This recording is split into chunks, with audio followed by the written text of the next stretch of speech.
Namaskar, good evening. You're watching Nation Wants to Know and I'm Swati Joshi. Exactly 11 years ago on this day, Narendra Modi embarked on his journey to lead India as the Prime Minister. It was on 26th of May in 2014 that Modi took oath as the Prime Minister for the very first time, riding on a historic majority single-party verdict. Now, remembering the journey that has entered third term, Prime Minister Modi today reiterated his resolve to take India ahead. While hailing unimaginable strides under his leadership, Prime Minister Narendra Modi vowed many more unprecedented decisions ahead. आज 26 मई का दिन है। साल 2014 में आज के ही दिन पहली बार मैंने प्रधानमंत्री के तौर पर शपथ ली थी। इन वर्षों में देश ने वो फैसले लिए जो अकल्पनीय थे। इन वर्षों में देश ने दशकों पुरानी बेड़ियों को तोड़ा है। So when we talk about Prime Minister Narendra Modi's tenure, one cannot deny the rapid growth in India's economy. India has seen a dramatic growth in the last few years alone. Let's take a look at the data. What does the data show in terms of India's economic growth? And this is where we were in 2014. 10th position with $2 trillion economy. Our GDP was $2 trillion.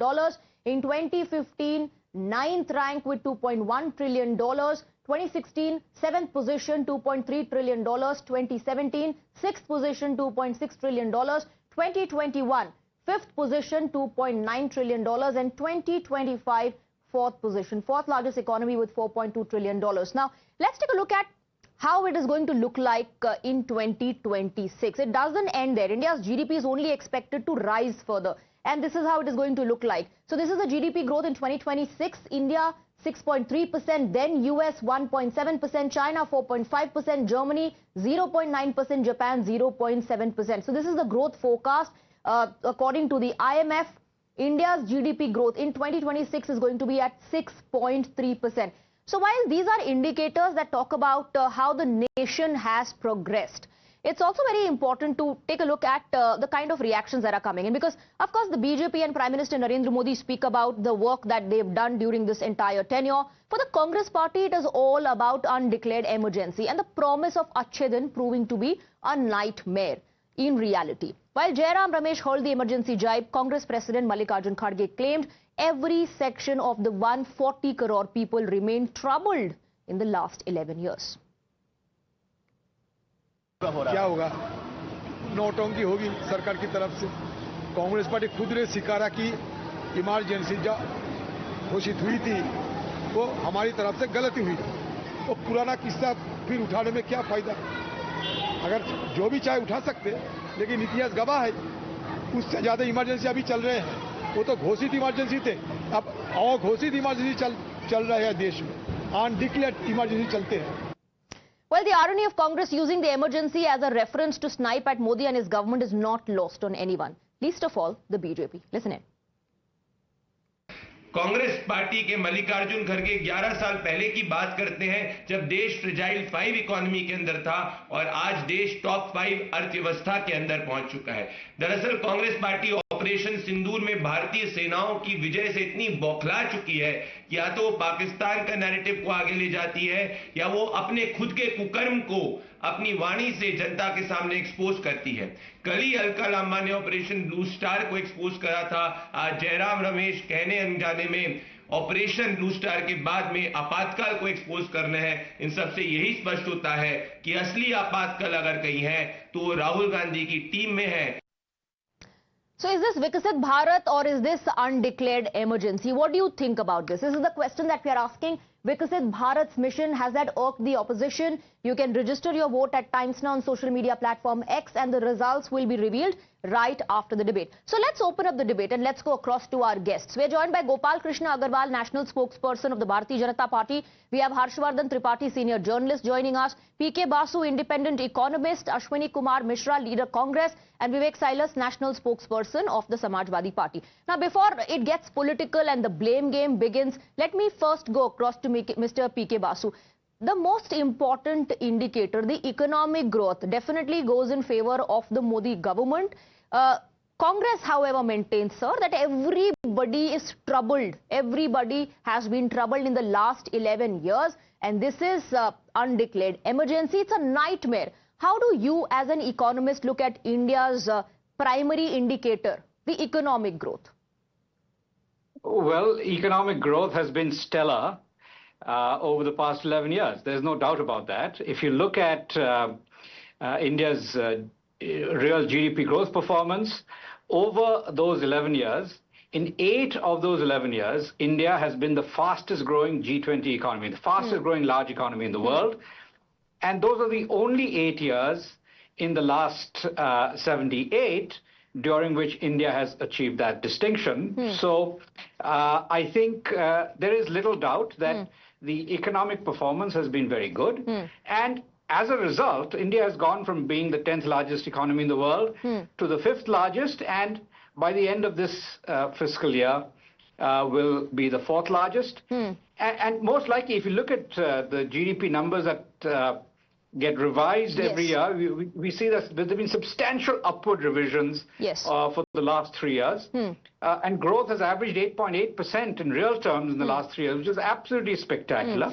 So Mr. Basu, my follow-up question to you is that possible when you have undeclared emergency, or is that possible when policies are made and they are executed in the right manner and they start showing results? Well, I think undeclared emergency is really useless rhetoric. Adhir Ranjan Chaudhary, I'm not even sure he's necessarily a spokesman for the Congress. But the point is that the economy has performed well because macroeconomic policy has been well run. India has had a current account deficit of just over 1% of GDP on average over the last 11 years. That is remarkable. I mean, if you compare it to the situation, say, in fiscal year 2013, the current account deficit had reached an all-time high, a record high of 4.8% of GDP. It has averaged 1%. If you look at inflation, inflation had averaged 10% in UPA2, a little over 10, just about 10.1% CPI inflation. Over the last 11 years, it has averaged 5% and is declining. So the key takeaways... So in terms of macroeconomic performance, the reason why growth is sustained is if you keep the current account well balanced, if you keep inflation low, then you can continue to grow fast. And the fiscal deficit, of course, during COVID, all over the world, fiscal deficits rose sharply. India's rose much less than almost any country in the world. And so even in the COVID crisis, fiscal policy was relatively conservative, and the benefits of that have shown up in the last 4 fiscal years. So the takeaway from what you said is that no, it's not a nightmare, and it definitely is not an undeclared emergency. It's a rhetoric, according to you. I want to take that question across to Ashwini Kumar Mishra. Now, The Economist has given you certain parameters. He's spoken about, the impact of the policies. Now, why does the Congress party not give some indicators? Why is the Congress party saying that it is undeclared emergency? Just for the sake of opposition, Mr. Mishra? Swati, when economy become 4 trillion does not mean that the living condition of a human in country has improved. You tell me a commodity which price is not doubled in last 10 years. Now you tell me any company, let's take it as service sector, simplest example, Infosys or TCS, where they used to hire a fresher at 3 lakhs 10 as a salary of 3 lakhs 10 years back. Now they are hiring at 3.5, 3.6 lakh. So the incomes has not doubled. And the basic fundamental problem is, let me put it to perspective in an example. Assume that you have a country where 10 people are earning just 1 rupees and one person is earning 1 lakh. In another country, there are 5 people who each earning 5,000 rupees. So the economy of one country will be 1 lakh, another will be 25,000. But the living condition of the people will be much better in another country. That is exactly what is happening in India. Our economy is going very much in K-shape, where poor are becoming more poorer and riches are the one who is making the money. So there are that two is the fundamental problem. Ashwini Kumarji, there are two indicators. One, the economy has been given a thumbs up by the Economist, and two is the political indicator that you can gauge when the elections take place. Whether it's the economic indicator, whether it's the political indicator, it seems to be going in favor of the BJP, in favor of Narendra Modi. No, Swati, it is not happening that way. The living condition of every Indian has worsened in last 11 years. And why we call it undeclared emergency? Look at the policies, look at the policing, look at how BJP is treating all those 90% minorities, which we have been fighting for. BJP is a government which talks about only 10% creamy layer of the country. Ashwini Kumar Mishra, ensure that Adani's banks are filled. Whether it's the policy decision making or other decisions taken by the government, is that only keeping in mind non-Muslims? No, it's not about Muslims. It's about 90% of the country. 90% poor people. I'm not talking about minority means Muslim. Minority, and did not talk about minority. I said those 90% people. It's talking about those 10% creamy layer so-called udyogpatis, where it's filling they are filling their pockets with all the money is taking away from all the poor classes. But those same industrialists or udyogpatis, or who you call friends of Prime Minister Narendra Modi, are doing business in non-BJP states as well. They are being welcomed. Red carpets are being rolled for them. They should be doing business, but you should not give them undue advantage.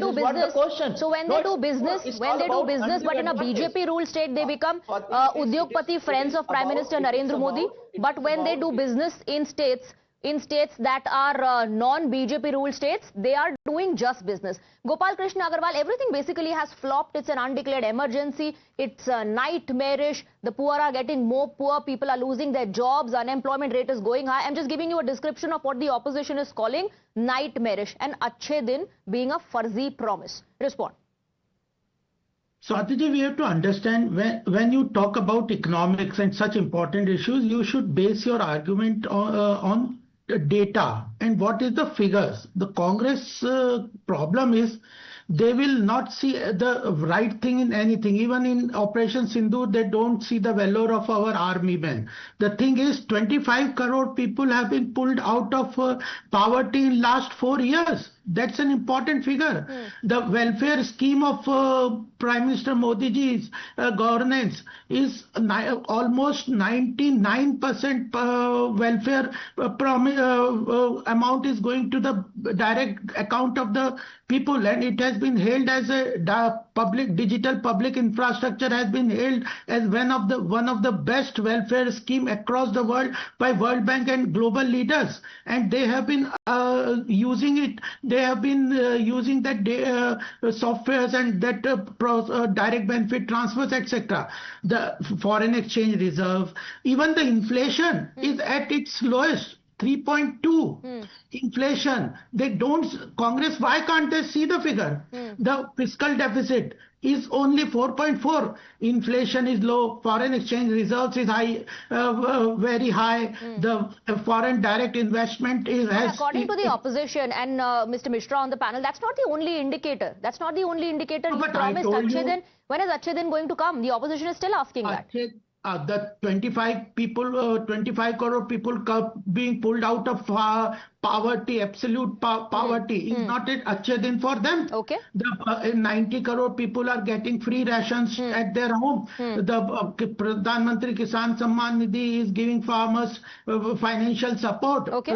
4 crore people have been given free houses, 35 lakhs. Okay, I want to take a rebuttal from Vivek Sailas. Vivek Sailas, leave everything aside. The fact, and let's focus on this, the fact that from the 10th largest economy to the 4th largest, can that happen when you do not have decisions that are taken for the benefit of people, when you do not have policies that are not just implemented but executed in the right direction, in the right way? Is that possible? When you have a government that does not want development in the country, is that possible? Vivek Silas. I think, Swati, the worst thing that has happened in the country for the last 11 years is a growing hatred between the people. The hatred has come down that even school-going children are talking about it. Oh, he's a Muslim, or he's this, or he's that. That is the worst thing that has happened to the country, and it is absolutely very dangerous for the coming generations as to what is happening right now in India. We are talking about 4 trillion economy, you know, but if you see the per capita income, if you judge that, you know, India stands amongst the 194 countries of the world. India stands at 141, the 141st place. American per capita income is 75 times than India. Germany is 45 times than India, and China is 11 times than India. That is the reality, and it is. But in the last 11 years, Vivek Silas, no improvement has happened. No, the promise The fact is that we become the 4th largest economy does not matter.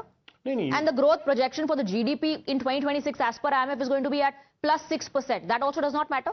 If you see the wealth of India, 90% of the wealth is amongst the 10% people of India. Amongst the 20 industries that who are being growing day by day. Undeclared emergency. Some people. Is that nightmarish, or what really is nightmarish? Because you were trying to mix up I'll tell you what is. Because you were trying to mix up two things. On one hand, you're talking about economy. On the other hand, you're saying that there's a hatred between people. So who's promoting that hatred? Because this government says sabka saath, sabka vikas. No, we have seen who's promoting the hatred when we talk about Mangal Sutra and आपकी भैंस खींच के ले जाएंगे, मुजरा कराएंगे, ये करेंगे, 80-20 करेंगे, शमशान कब्रिस्तान करेंगे, ईद दिवाली करेंगे, तो हेटरेट नहीं होगा, कपड़ों से पहचान लेंगे. स्वाति जी मुझे प्लीज, स्वाति जी मुझे खत्म कर लेने दीजिए. When you talk something like this, the hatred has to come out. We have seen a lynching yesterday in Aligarh in Uttar Pradesh. No one talks about it. So when sadhus are lynched and killed in Palghar, and when there are statements made against the Hindu community, that's not spreading hatred. No. Either way, it's wrong. Whether it's the sadhus or whether it's the Muslims. Either way, it's wrong. I'm not being. I'm criticizing both the things. Just by the way, it's condemnable. Nobody should be making such statements. The problem is you are not letting me speak. You are saying that the industries are friends of Modi. Yes, they are. Because 5,476 businessmen have absconded from India, taking loans from the bank, and almost 5,000 people among them are the people from Gujarat. And all the corruption that they did never happened in the UP. All of a sudden they started doing all the ghapla and gotala when the Modi government came to power, packed their bags and left. Harshvardhan Tripathi, everything that has gone wrong, जितना भी गलत हुआ है, वो नरेंद्र मोदी की सरकार में हुआ है. एक सच की इमरजेंसी थी जो सबने देखी थी, जिसमें बिना किसी वजह के लोगों को जेल में डाल दिया गया, उनकी आजादी छीन ली गई. लेकिन अनडिक्लेयर्ड इमरजेंसी अभी फिलहाल हो रही. जब हम सब आपस में बैठ करके इस गवर्नमेंट को क्रिटिसाइज भी कर रहे हैं, कोई उनके पॉजिटिव भी गिनवा रहा है, बोलने का सबको राइट और फ्रीडम है, लेकिन अनडिक्लेयर्ड इमरजेंसी यही है.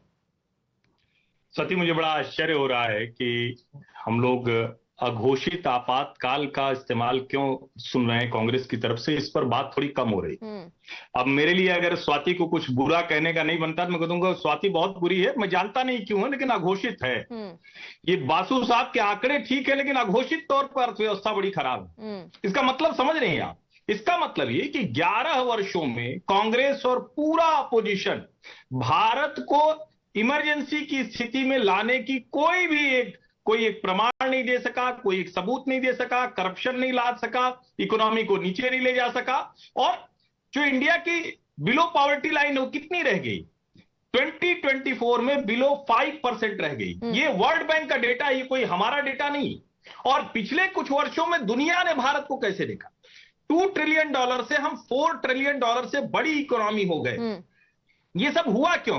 क्योंकि हमारे पास डिसाइसिव लीडरशिप है, क्योंकि हमारे पास बेस्ट इंफ्रास्ट्रक्चर है, क्योंकि पिछले 10 वर्षों में पिछले 50 वर्षों में जितनी सड़कें नहीं बनी वो हमने बना दी, क्योंकि पिछले 10 वर्षों में जितनी 50 वर्षों में रेलवे लाइन नहीं बनी थी वो हमने बना दी. हमने वो ट्रैक चेंज कर दी. हम दुनिया में सबसे तेजी से इंफ्रास्ट्रक्चर तैयार करने वाले देश बन रहे. अगर 80 के दशक में कांग्रेस की सरकारों ने या दूसरी सरकारों ने ये किया होता तो जो चाइना हमसे 6 टाइम्स जो 6 गुना बड़ी अर्थव्यवस्था बन गई थी वो नहीं हो पाती. हम आज 4 गुना बड़ी अर्थव्यवस्था रह गई. आंकड़ा समझिए आप, भारत से 4 गुना बड़ी अर्थव्यवस्था रह गई लगभग. चाइना से 2 गुना लगभग बड़ी अर्थव्यवस्था अमेरिका है. बिल्कुल ठीक बात है कि पर कैपिटा इनकम में हम पीछे हैं, लेकिन अभी तक तो बहुत पीछे थे। वो भूल गए क्या मोंटेक सिंह अहलूवालिया, बसु कमेटी, किसका वाला बीपीएल वाला माने? अरे क्या हद कर रखी थी। यूपीए के समय में तो मैं बाकायदा रिपोर्टर था, रोज ही कवर करता था। इनको यही नहीं समझ में आता था गरीब है कौन, पैरामीटर कैसे सेट करें। और पर कैपिटा इनकम जो 2013-14 में थी उससे डबल अभी हो गई है, यानी 10 वर्षों में भारत की प्रति व्यक्ति औसत आय वो 2 गुना हो गई। निश्चित तौर पर अमीरों के पास बहुत पैसे हैं। जब नेता लोग 5 साल बाद अपना एफिडेविट दाखिल करते हैं तो पता चलता है कि हाँ, नेताजी लोगों के पास भी पैसे कई गुना बढ़ गए। 5 वर्षों में राहुल गांधी का शेयर भी कई गुना बढ़ गया। तो हाँ, गरीब कुछ रह गए गरीब, लेकिन हाँ, जो पहले 25%, 30%, 40% थे वो आज 5% रह गए। ये आज का भारत। राइट, वो सिर्फ 10% की जो बात होती है उसमें केवल इंडस्ट्रियलिस्ट को मत काउंट कीजिए। बहुत सारे पॉलिटिशियंस भी जिसका जिक्र कोई नहीं करता है। आप बहुत सही कह रहे हैं ये बात। Mister Mishra, you know what is real emergency? Nobody better than Congress party knows it.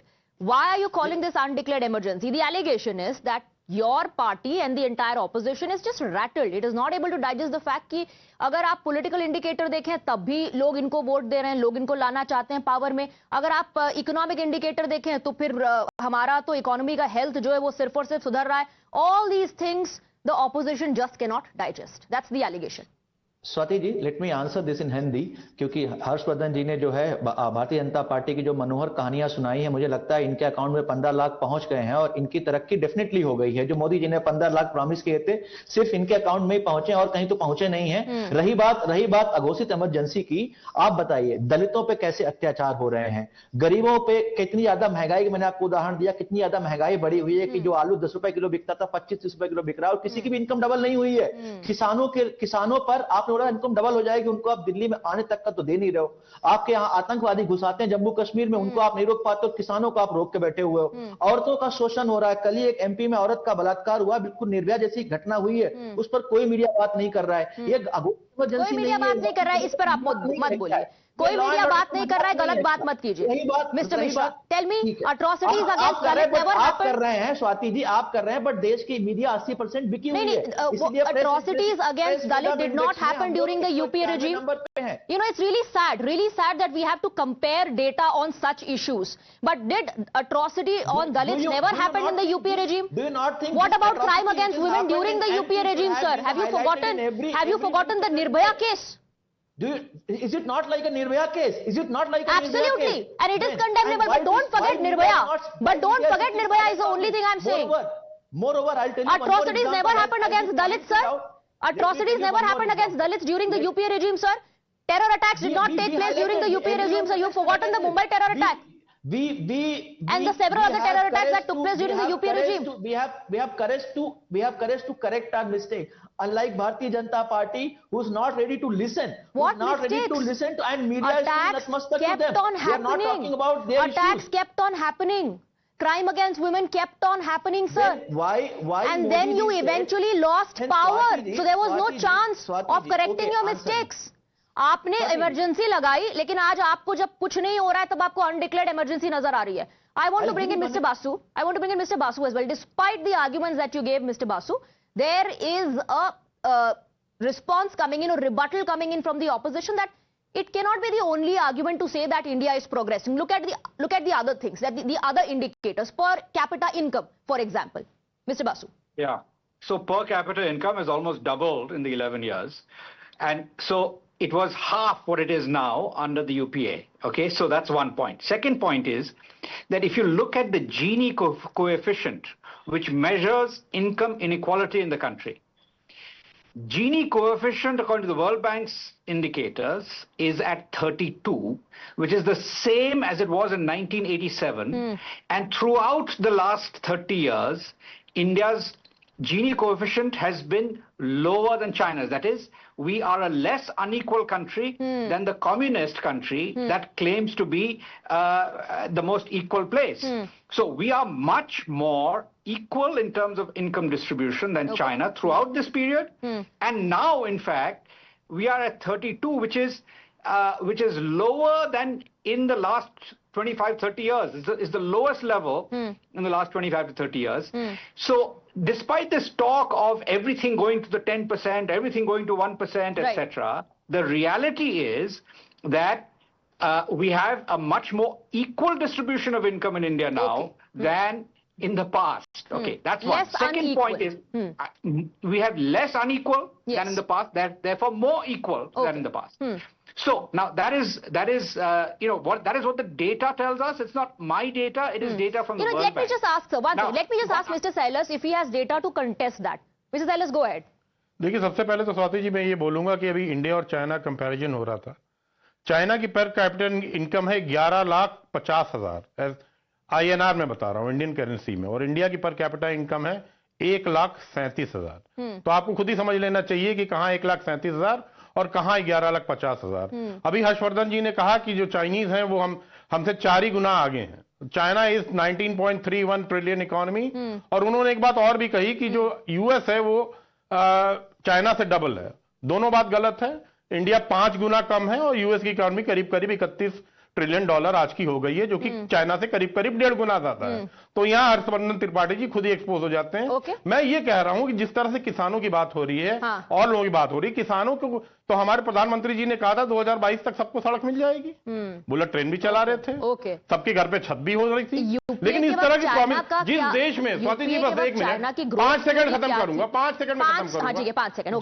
जिस देश में 100 करोड़ लोग सिर्फ अपना खाना पीना चला सकते हैं और बाहर जाके कुछ खरीद नहीं सकते हैं, ये भी डाटा कह रहे हैं, उस कंट्री को आप डेवलपिंग या डेवलप्ड कैसे कह सकते हैं? अच्छा, हमारे पास घर में खाना खाने का पैसा है, बाहर जाके हमारे पास कुछ उड़ाने का खर्च करने का 16 लाख करोड़ रुपए आप हमारे पास नहीं है, हमारे पास नहीं है। हर्षवर्धन जी, आपका डेटा भी चैलेंज कर दिया विवेक सैलस जी ने, और 10th पोजीशन, नीचे से ऊपर आना उनको दिखाई नहीं दे रहा है। ऐसी वो बात करें जैसे हम नंबर 1 पर थे और धड़ाम से गिर के 10 पे आ गए। Harshvardhan ji, I have to wrap up. Swati, एक तो विवेक भाई जो है कह रहे हैं कि मैं एक्सपोज हो गया, तो मैंने जो कहा था फिर से दोहरा दे रहा हूं और दर्शक उसको दोबारा सुन लेंगे। मैंने कहा पहले 6 गुना लगभग बड़ी अर्थव्यवस्था था, क्योंकि हम 3 पॉइंट समथिंग ट्रिलियन के थे और वो 19 थे, तो 6 गुना हो जाता है। मैंने कहा अब लगभग 4 गुना ही रह गए, क्योंकि 4+ हो गए हम, अभी भी वो 19 है, तो भैया गुणा गणित कर लो, हमको जो आता है वो निश्चित तौर पर 2 गुना पूरा नहीं है, लेकिन हम चीन से अमेरिका 1.5 से 2 गुना के बीच में है, तो दोनों सही आंकड़े हैं।